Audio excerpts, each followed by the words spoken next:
दोस्तों नमस्कार, मैं जयप्रकाश ठाकुर आपका फिर से एक बार स्वागत करता हूं अपने डिजिटल न्यूज़ वाले चैनल के एक नए एपिसोड में।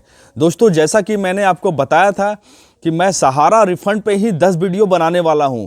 कारण यह है कि पिछले वीडियो में बहुत ही निराशाजनक कमेंट हमें मिला, जिसे पढ़ करके मैं बहुत ही भावुक हो गया हूं। बहुत लोग ऐसे हैं जिन्होंने सहारा में अपना जमा पूंजी किया था बेटी की शादी के लिए, बच्चों की पढ़ाई के लिए, लेकिन उन्हें आज तक उनका भुगतान नहीं मिल पाया। बहुत सारे लोगों को पता ही नहीं है कि उसको ऑनलाइन कराना है। बहुत सारे लोगों को पता ही नहीं है कि अगर ऑनलाइन कराए हैं कुछ गड़बड़ियाँ आ गई है तो गड़बड़ियाँ को कैसे दूर कराना है।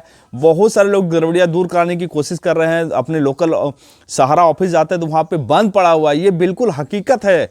दोस्तों आज क्षेत्र भ्रमण के दौरान हमारे साथ हमारे एक चाचा जी मिले हुए हैं, विनोद कुमार मिश्रा इनका नाम है। ये सहारा के बहुत ही पुराने कस्टमर हैं और बहुत सारा लेन देन ये किया करते थे। आइए जानते हैं इनसे कि इनका क्या अनुभव रहा है सहारा को लेकर के। नमस्कार, मैं सहारा इंडिया में 1980-82 से इसका कस्टमर रहा हूं। मैंने अपनी छोटी छोटी पूंजी सहारा में इन्वेस्ट करके बहुत बड़ी बड़ी काम की है। जैसे मैंने बेटी की शादी की, सहारा में ही छोटी छोटी पूंजी को इन्वेस्ट करके उसको एक मुश्त मुझे जो उससे भुगतान मिला, उससे मैंने बेटी की शादी की। मैंने अपने बेटे का जनेऊ, दोनों बेटे की शादी और करीब करीब 2 बड़ी बड़ी मकान बनाई है। जो कि मेरा छोटी छोटी पूंजी जो है वो सहारा में इन्वेस्ट हो रहा था और उसका जो मुझे मैच्योरिटी मिलता था, मैं उसी से इतना बड़ा बड़ा उपलब्धि कर सका हूँ। और मेरा कोई भी बैंक में कोई खाता नहीं रहा और जो है मैंने सहारा के बदौलत ही इतनी बड़ी बड़ी काम की है।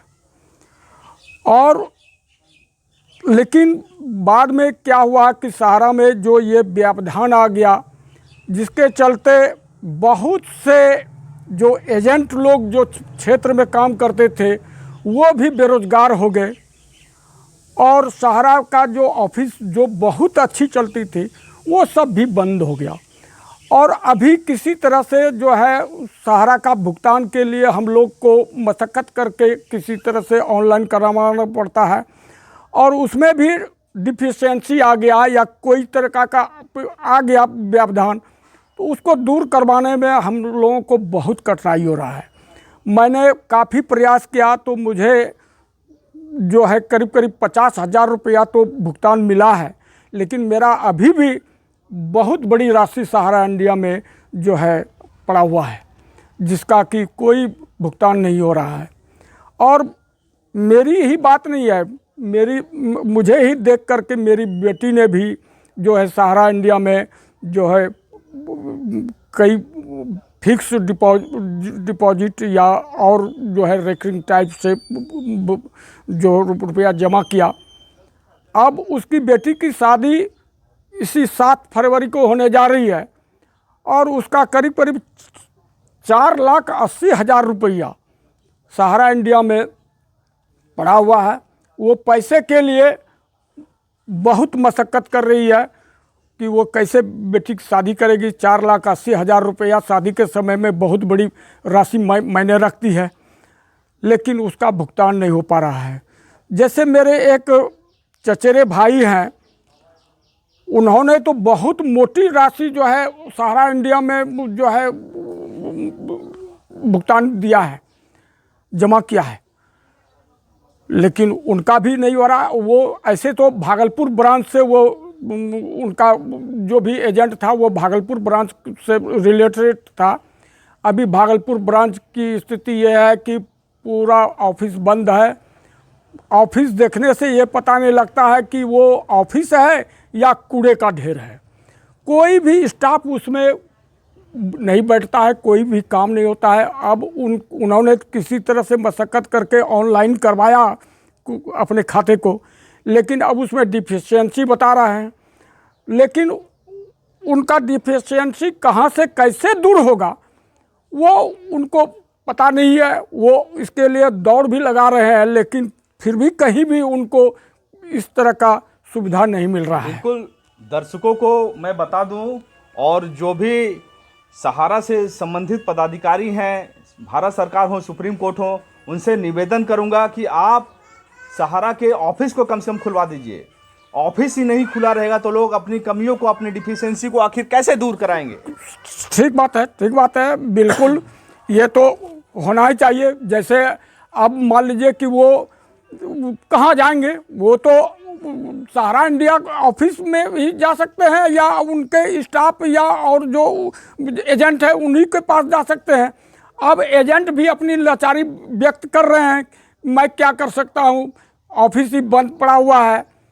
तो इस सब कमी को दूर किया जाए, और जिस आशा और विश्वास के साथ लोगों ने सहारा में अपना पेट काट करके जो पूंजी जमा किया है, उसको कम से कम भुगतान तो ज़रूर मिल जाना चाहिए। लेकिन अगर वो नहीं मिलता है तो इस सहारा इंडिया के लिए या भारत सरकार के लिए बहुत बड़ी तोहनी की बात है। उनको भुगतान तो मिलना ही चाहिए। जिस समय सहारा इंडिया चल रहा था, लोगों का वो बहुत विश्वसनीय संस्था था, और उसने बहुत अच्छा समय पर हम लोगों को भुगतान दिया। मैं भी बतला रहा हूँ कि करीब करीब मैं 40 वर्षों से भी ज़्यादा समय से सहारा इंडिया का जो है कस्टमर रह चुका हूँ, और कभी भी मुझे पैसा भुगतान मिलने में कोई तरह का दिक्कत नहीं हुआ। जैसे मेरा टाइम पीरियड पूरा, मेरा रुपया जो है मेरे खाते में आ गया।